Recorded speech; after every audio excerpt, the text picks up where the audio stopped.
are in the land of Avalon. This is the tour here. This is the Sacred Isle, the island. Mythological, significant throughout the ages. The mythical resting place of King Arthur. This is about as sacred as it gets in terms of landscape, and this whole island is just so full of myth and legend and story and significance for people of all paths. Pilgrims from all different walks want to come here. Everybody has a claim on Glastonbury. It's a bit like Jerusalem. Everybody's got a claim on Glastonbury. For some reason it's significant in some way. Very significant in the Christian story. This is where Jesus is reputed to have come as a child with his uncle Joseph of Arimathea. This is the site of what many claim to be the first Christian church. It's on the site of where Glastonbury Abbey now stands. So what's significant about the tour? So this hill we're looking at is called Glastonbury Tour? Exactly. Okay. Yeah. Many significances. It's the home, for some it's the home of Gwyn ap Nudd, Gwyn ap Neath, the king of the fairies. So it's the entrance to the fairy world, to the fairy kingdom. There's a giant labyrinth that encircles it that you can walk. It takes most of the day.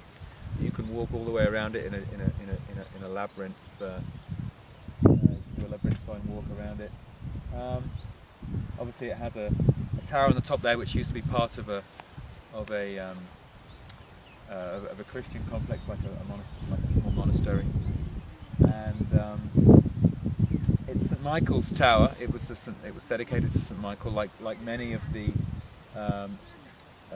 promontories of the hills like this. There's another one just 11 miles along at Boroughbridge Mump. It's like a slightly smaller version of the tour, and there are several of these across the country, and they actually make a perfect line across the country. St. Michael's Mount, famously down in Cornwall, St. Michael's Church on Brent Tor, on the edge of Dartmoor, and all the way across the country there are significant sacred sites that form a perfect straight line. And John Michel in the 1960s identified this as the Michael line, or the Michael ley line, because it linked all of these places, these natural sites. They just happen to be in a perfect line, forming this line across the country. It also takes in Avebury. Avebury lies exactly on the line. The Cheese Ring, which is a famous ancient Neolithic site on Bodmin Moor in Cornwall, lies exactly on the line. Various St. Michael churches lie on the line. And who was St. Michael? Well, St. Michael was he was an archangel, but he was also a dragon slayer.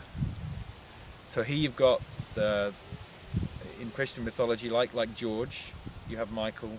He's the other dragon slayer, and dragon energy is the energy of the land. It's the energy which reminds us of the power of the land. And one way of reading that, of course, is that the Christian, in the Christian doctrine, the land, in a way, or the energy of what the land represents, has to be tamed in some way, and the pagan traditions and the druidic traditions that come out of it need to be brought under Christian control. So one way of reading that is that Michael represents the taming of the dragon, or the slaying of the dragon, like in the George and the Dragon legend. What happened in the 70s that made this such a spiritual center? Well, I guess the festival, when the festival started, it brought a lot of people here, and I guess it must have reawoken there was already a lot of, Glastonbury's been important throughout the 20th century.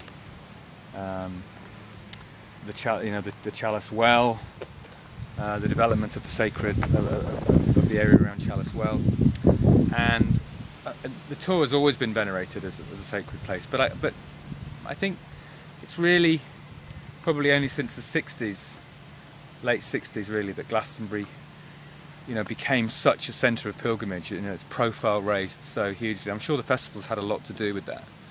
And the first festival was in 1971, and it's having its 40th anniversary as well. this year, in 2011. This is a very important landscape for me personally because it's the landscape where my work is set. A lot of the work that I do is based in the Glastonbury Zodiac. The Glastonbury Zodiac is a circle in the land that describes a zodiac. It was discovered by Catherine Maltwood in the 1920s, and she was looking for King Arthur in the Arthurian stories, the stories of Arthur and his knights, and she suddenly alighted upon a figure in the landscape, the figure of a lion, and over near Somerton, and this began her discovery of 12 or 13 actually landscape figures in the Somerset countryside.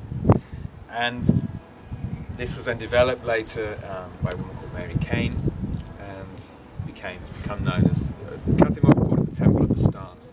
It became known then as the Glastonbury Zodiac. And these are, they're like landscape, you could call them landscape effigies. They're made up of rivers, roads, ancient trackways, field boundaries, and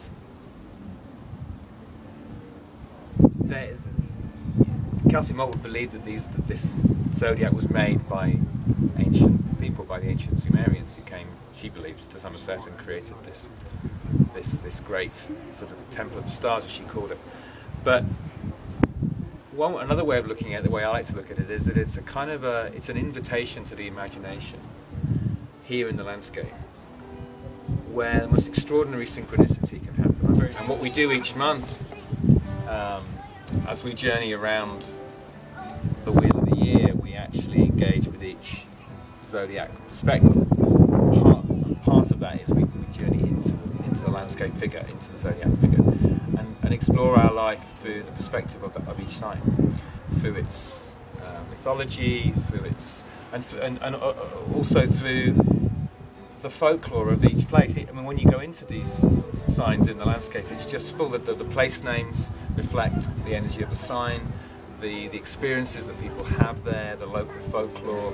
Magically, they seem to reflect the energy of each zodiac sign. So here we are looking out on the Glastonbury Zodiac. We're looking out toward the Taurus figure here. We go around here, and we've got Gemini. We've got the two twin hills of Gemini over there. So where are the twin hills? And over here we've got, have a look. The twin hills are kind of over here. Right there? You can't really see them too well, you can see the tops of them. Okay. But you can see very clearly the Pisces, one of the Pisces fish down here, this hill, which is Wiriel Hill, very famous hill, and this marks out one of the Pisces fish. And as we come around here, of course at the moment we're on Aquarius, this is the Aquarius figure, and we're actually on the head of the Aquarius figure, which is represented as a bird, an eagle or phoenix bird in the zodiac here. We're looking at a Capricorn over there, Sagittarius. And in fact, if we come right around here, we can see the site of the Glastonbury Festival in Pilton, and that's on the Sagittarius figure of the zodiac over there. So we have this fabulous vantage point to see the zodiac.